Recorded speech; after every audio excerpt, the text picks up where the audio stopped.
Alright, hi there everybody. This is Dan Bailey and I will be pitching the game The Last of Us from the developer Naughty Dog. Quick synopsis of this game. It is an action-adventure survival horror game where the player takes control of the character Joel, a middle-aged guy living in Boston, and he is escorting the younger female character Ellie across the post-apocalyptic United States, taking place in approximately 2033. Throughout the game, he defends himself and Ellie using firearms with obviously very limited ammo, improvised weapons such as Molotov cocktails made from alcohol and pieces of rags, stealth techniques, and using items as distractions. The enemies in this game are zombie-like creatures, and we say zombie-like because the premise of the game is that there is a virus that has infected about 60% of the world, and it is a mutated virus for which there is no cure, vaccine, etc., and it does a lot of damage to the human central nervous system and brain, turning them into zombie-like creatures. The virus mutates, so as the host continues to live and the virus grows, they continue to mutate more and more into different types of fungus-like creatures.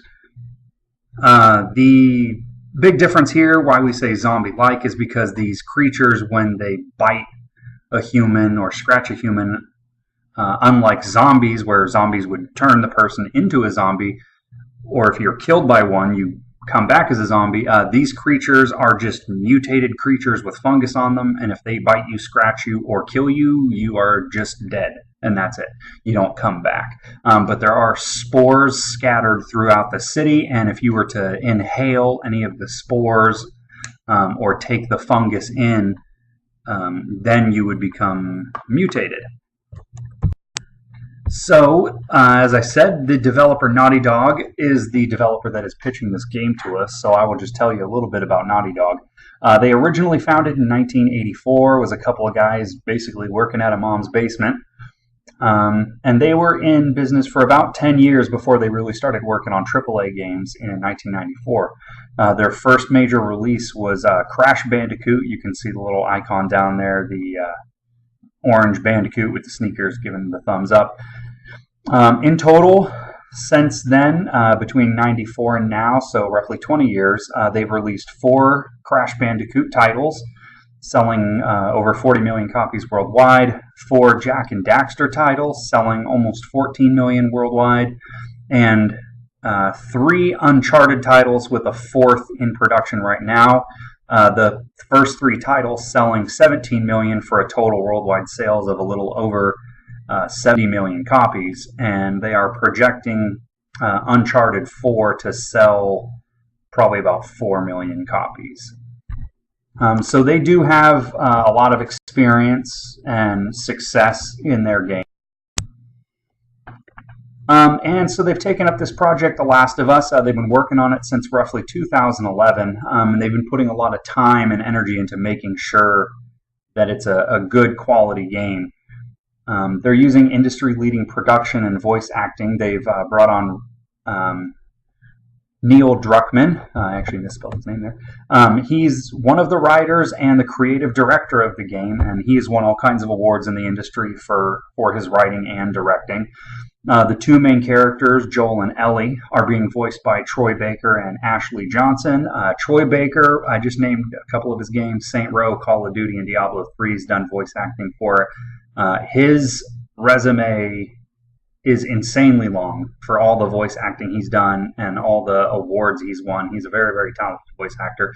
Ashley Johnson doesn't really typically do voice acting. She's a film and TV actor. She was a little kid in Growing Pains. That was her first real acting thing. She was Mel Gibson's daughter in What Women Want, and she had a small part in The Avengers.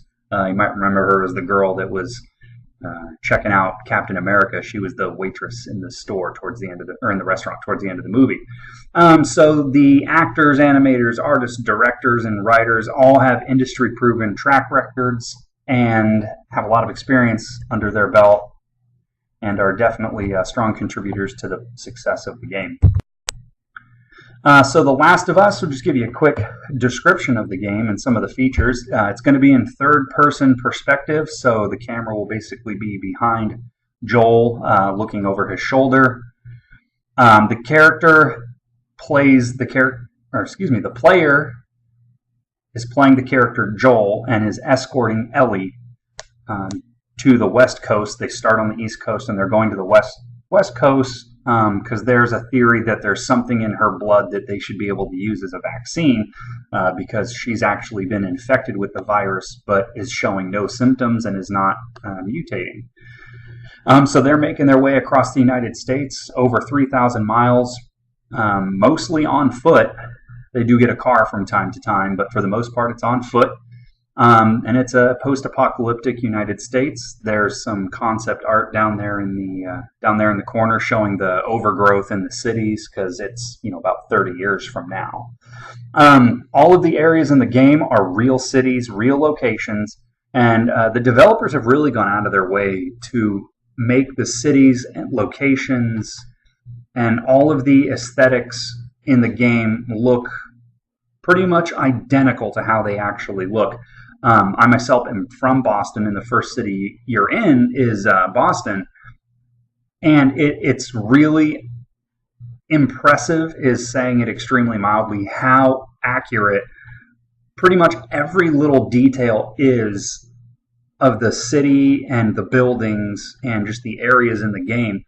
For example, there's a part where you go to the State House, and it looks identical. The floor plan, I've been in the State House many times, the floor plan in the game is identical to the floor plan of the actual State House. There's some art outside of the State House in real life up on some walls. That art is there and it looks identical. It's really, really impressive. I don't want to give too many spoilers, but if you've ever been to the State House in that area and you've seen the park and the Charles River nearby, you'd be blown away to see it. One of the other cool things is that there's a crafting mechanic in the game. It's pretty simple, but it's still very cool. You use everyday items that are laying around, like nails and tape and scraps of cloth and alcohol, gasoline, and stuff like that to make items that are useful. Like you can make Molotov cocktails with a bottle of liquor and a cloth, and then just light it and throw it. Or you can set up traps where you fill a little can with black powder or something and put some nails on it, and when someone trips over it, it blows up and flings nails everywhere.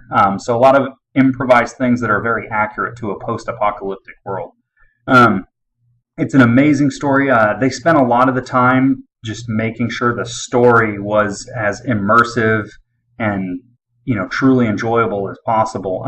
They did spend a lot of time making sure the mechanics were good, but the story was where they put a lot of their effort. They've said that story quality in the industry these days is starting to lack, so they wanted to kind of raise the bar and set the new standards for the quality of the story. The parts of the game I've seen, I would have to say the best way to describe it is like you're playing a movie. Sometimes you forget you're playing a video game and you think you're just watching a story. The sound and visual effects are absolutely amazing. The art and animation is almost lifelike, some of the best I have seen. And the game uses mechanics, tactical combat, stealth, and teamwork that is unlike anything I've ever seen. For example,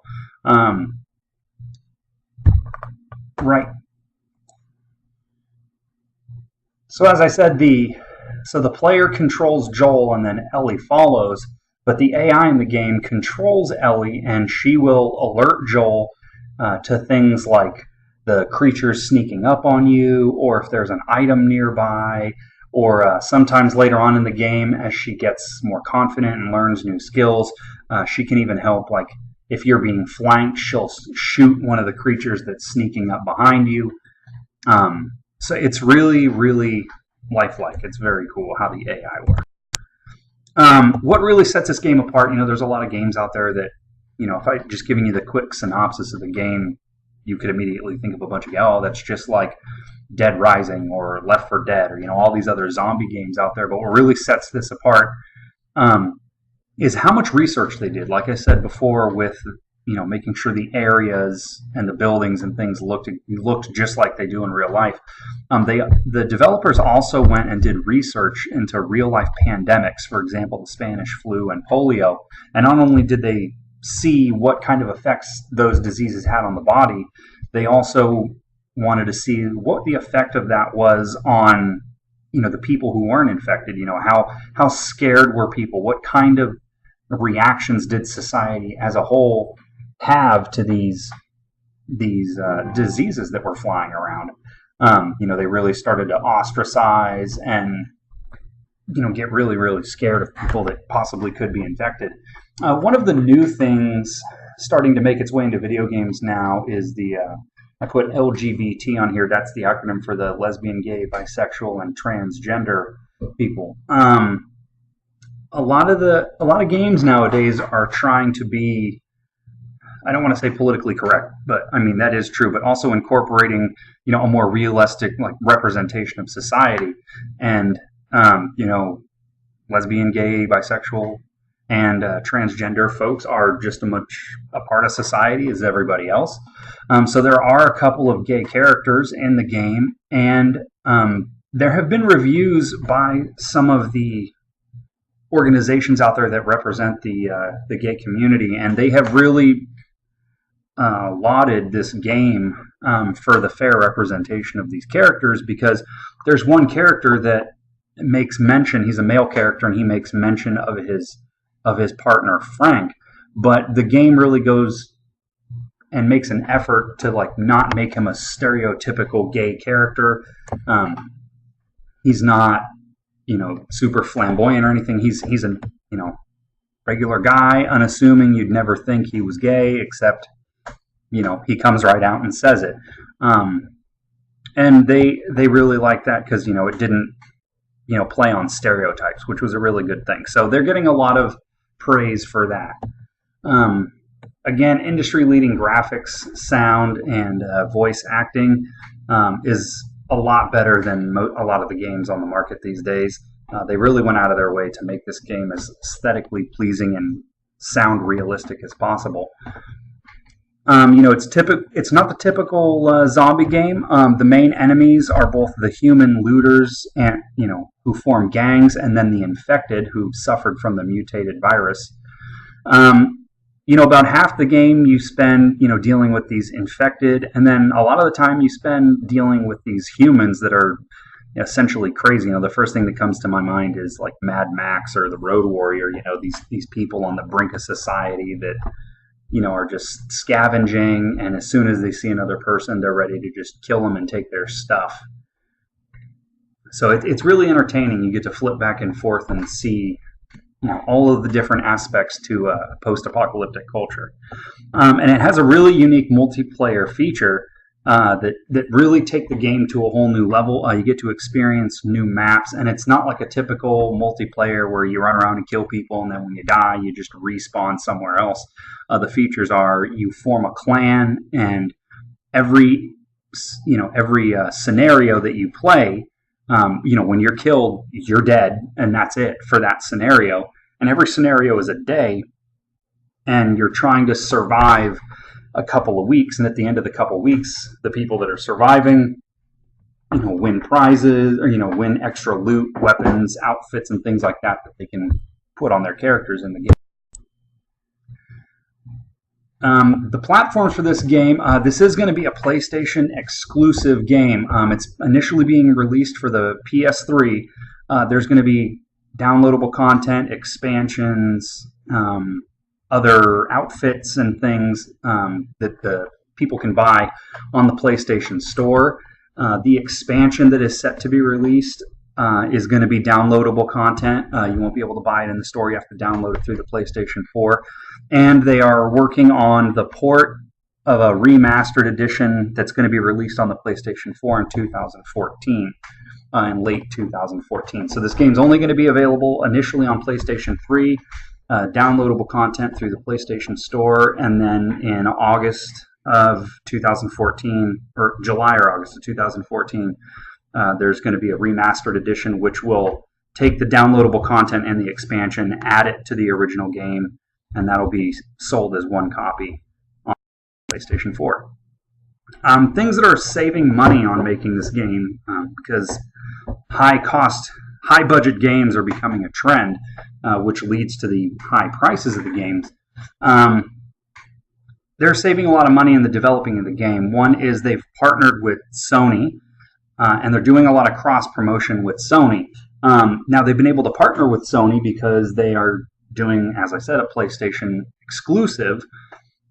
So people can only buy the game on Sony systems. So Sony is in a very advantageous position where it's worth money to them to invest in the marketing and help Naughty Dog and possibly us out with the marketing and promotion of the game, because that means more money for them, because every copy of a game that's sold on a PlayStation system is licensing fees for Sony. It's just free money. And then anytime something is sold on the PlayStation Store, that's more money for Sony there.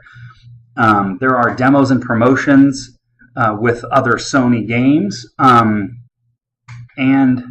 non-Naughty Dog type games. So, for example, God of War Ascension is going to be coming with a playable demo of The Last of Us, where the players can play the Outskirts, which is a smaller level in the game where they can get a feel for the game and the aesthetics and the sound and things like that. Naughty Dog is also going to be cross-promoting the game with other Naughty Dog games. For example, in Uncharted 3, there is a part of the game where there is a reference to some of the characters and the story of The Last of Us. And there is also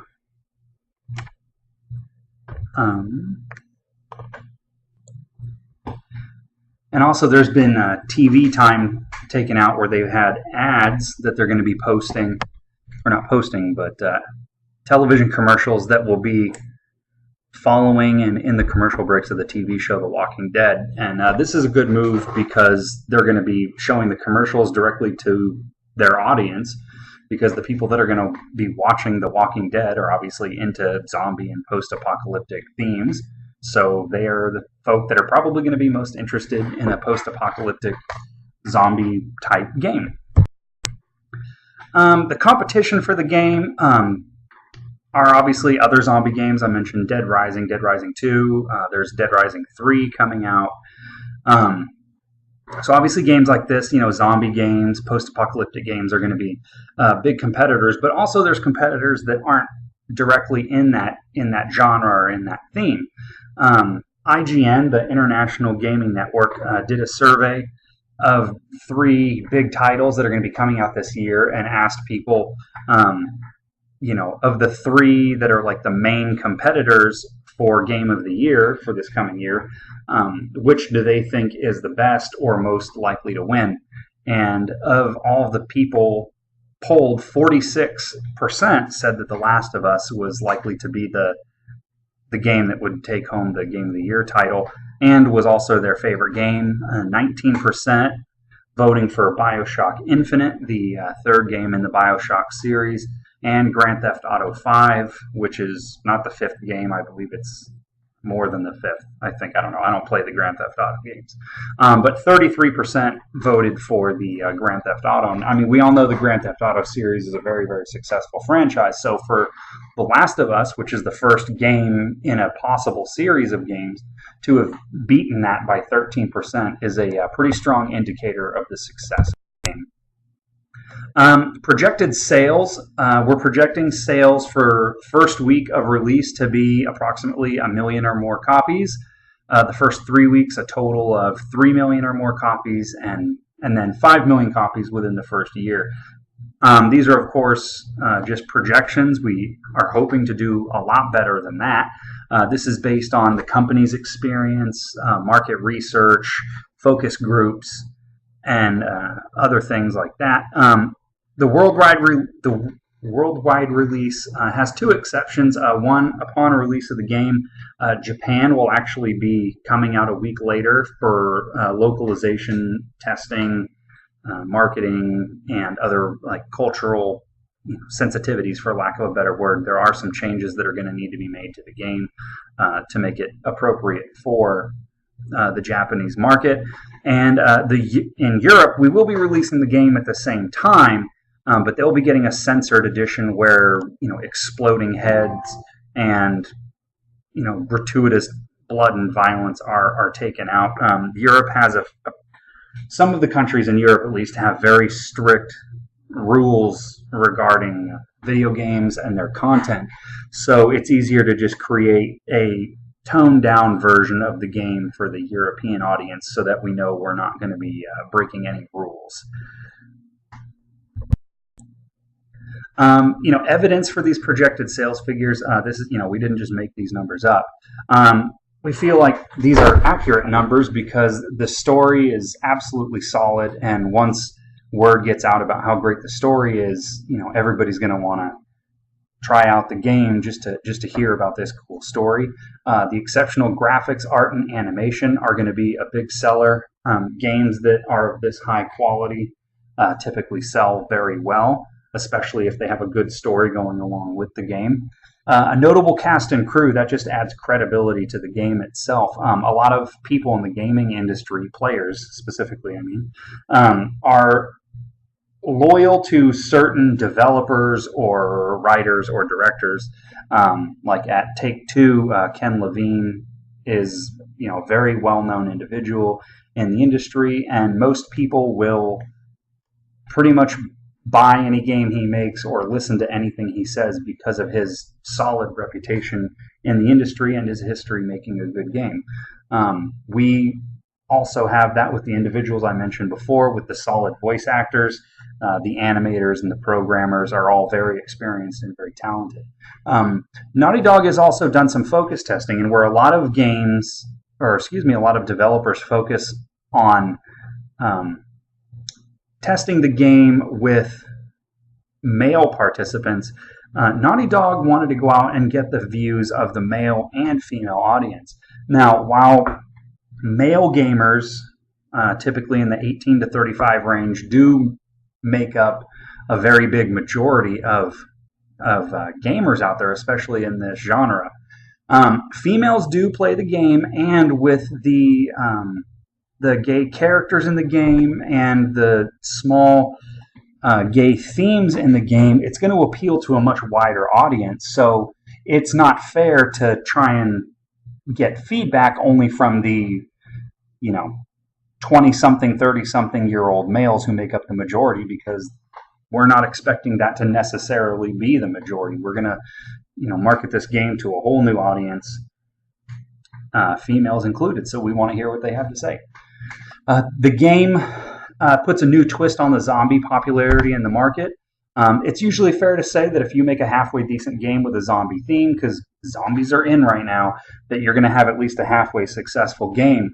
But if you can find a way to stand apart and take a whole new look at it, or bring the zombie theme to a game from a new perspective, like in this game where it appears like zombies and it has all of the makings of a cool zombie game, but it's not actually zombie, is going to intrigue a lot of people, and that's going to lead to higher sales.